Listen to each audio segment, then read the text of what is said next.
Mr. Speaker, Sir Brian Langstaff has today published the final report of the Infected Blood Inquiry. This is a day of shame for the British state. Today's report shows a decades-long moral failure at the heart of our national life. From the National Health Service to the Civil Service, to ministers in successive governments, at every level, the people and institutions in which we place our trust failed in the most harrowing and devastating way. They failed the victims and their families, and they failed this country. Sir Brian finds a catalogue of systemic, collective, and individual failures, each on its own serious, and taken together amounting to a calamity. And the result of this inquiry should shake our nation to its core. This should have been avoided. It was known these treatments were contaminated. Warnings were ignored repeatedly. Time and again, people in positions of power and trust had the chance to stop the transmission of those infections.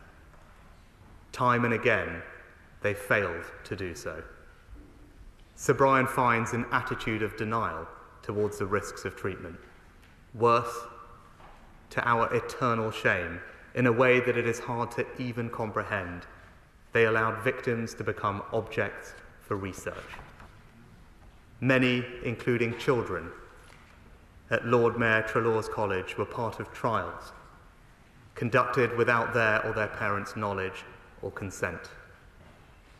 Those with haemophilia or bleeding disorders were infected with HIV, hepatitis C, and hepatitis B through NHS treatment, through blood clotting products such as Factor VIII, including those who had been misdiagnosed and did not even require treatment. Many were infected through whole blood transfusions. Others were infected through their partners and loved ones, often after diagnoses had been deliberately withheld for months or even years, meaning these infections should have easily been prevented. I find it almost impossible to comprehend how it must have felt to be told you had been infected through no fault of your own with HIV or hepatitis B or hepatitis C, or to face the grief of losing a child, or to be a young child and lose your mum or dad. Many of those infected went on to develop horrific conditions, including cirrhosis, liver cancer, pneumonia, TB, and AIDS, enduring debilitating treatments like interferon for these illnesses the NHS had given them. Many were treated disdainfully by healthcare professionals who made appalling assumptions about the origin of their infections. Worse still, they were made to think that they were imagining it, made to feel stupid. They felt abandoned by the NHS that had infected them. Those who acquired HIV endured social rejection, vilification, and abuse at a time when society understood so little about the emerging epidemic of AIDS. And with illness came the indignity of financial hardship, including for carers and those widowed and other bereaved family members. And throughout it all, victims and their loved ones have had to fight for justice, fight to be heard, to be believed, fight to uncover the full truth. Some had their medical records withheld or even destroyed, and the inquiry finds that some government papers were destroyed in a deliberate attempt to make the truth more difficult to reveal.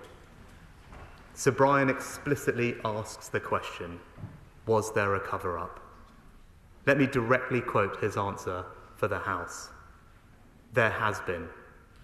He continues, not in the sense of a handful of people plotting in an orchestrated conspiracy to mislead, but in a way that was more subtle, more pervasive, and more chilling in its implications.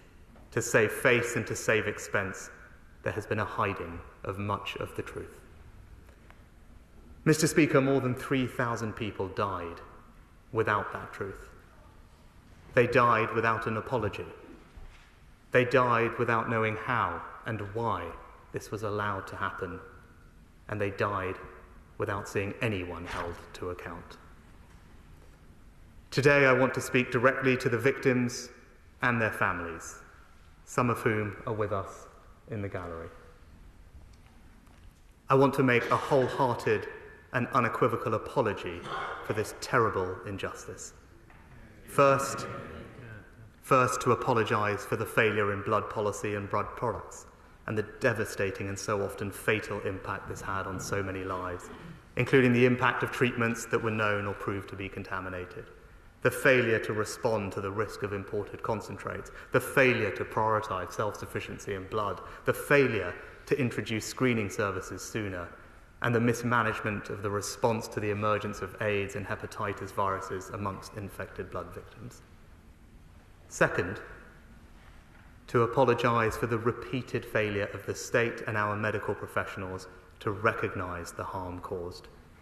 This includes the failure of previous payment schemes, the inadequate levels of funding made available, and the failure to recognise hepatitis B victims. And third, to apologise for the institutional refusal to face up to these failings, and worse, to deny and even attempt to cover them up. The dismissing of reports and campaigners' detailed representations, the loss and destruction of key documents, including ministerial advice and medical records, and the appalling length of time it took to secure the public inquiry which has delivered the full truth today. Mr. Speaker, layer upon layer of hurt endured across decades. This is an apology from the state to every single person impacted by this scandal. It did not have to be this way. It should never have been this way. And on behalf of this and every government stretching back to the 1970s, I am truly sorry. Mr. Speaker, today is a day for the victims and their families, to hear the full truth acknowledged by all, and, in the full presence of that truth, to remember the many, many lost loved ones. But justice also demands action and accountability. So I make two solemn promises. First, we will pay comprehensive compensation to those infected and those affected by this scandal, accepting the principles recommended by the inquiry, which builds on the work of Sir Robert Francis. Whatever it costs to deliver this scheme, we will pay it. And my right honourable friend, the Minister for the Cabinet Office, will set out the details tomorrow. Second, it is not enough to say sorry, pay long overdue compensation, and then attempt to move on. There can be no moving on from a report that is so devastating in its criticisms. Of course, in some areas, medical practice has long since evolved, and no one is questioning that every day our NHS provides amazing and life-saving care to the British people. But Sir Brian and his team have made wide-ranging recommendations. We will study them in detail before returning to this House with a full response. And we must fundamentally rebalance the system so we finally address this pattern so familiar from other inquiries like Hillsborough, where innocent victims have to fight for decades just to be believed. Mr. Speaker, the whole House will join me in thanking Sir Brian and his team, especially for keeping the infected blood community at the heart of their work. We would not be here today without those who tirelessly fought for justice for so many years. I include journalists and parliamentarians in both houses, especially the Right Honourable Member for Kingston upon Hull North.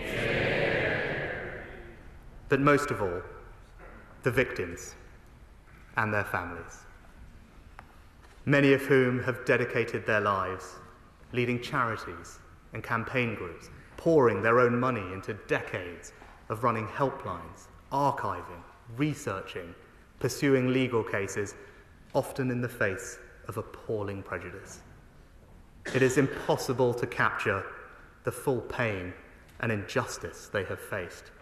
Their sorrow has been unimaginable. They have watched loved ones die, cared for them as they suffered excruciating treatments or provided their palliative care. Many families were broken up by the strain.